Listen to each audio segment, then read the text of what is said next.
On December 10, 1887, a 5-year-old boy visited the White House for the first time. He came with his father, who introduced him to his friend, Grover Cleveland, the 22nd President of the United States. 3 years earlier, Cleveland, a Democrat and New Yorker, like the boy's father, had won the presidency in an upset, succeeding the incumbent Chester Arthur, another New Yorker, who had been a year ahead of the boy's father at Union College.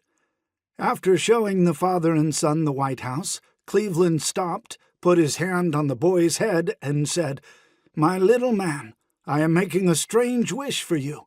It is that you may never be President of the United States." It was not the first or last time Cleveland missed the mark.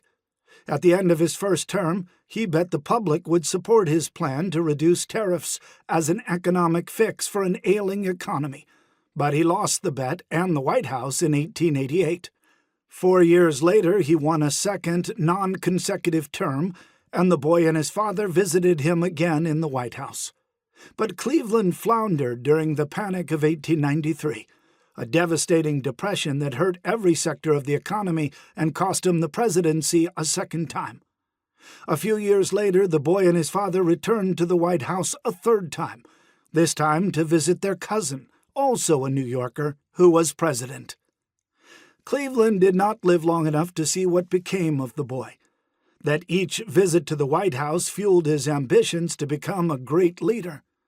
A leader whose meteoric rise in Democratic politics culminated in his twice being elected governor of New York and the 32nd President of the United States. Franklin Delano Roosevelt was no ordinary Democrat or New Yorker, nor was he any ordinary president.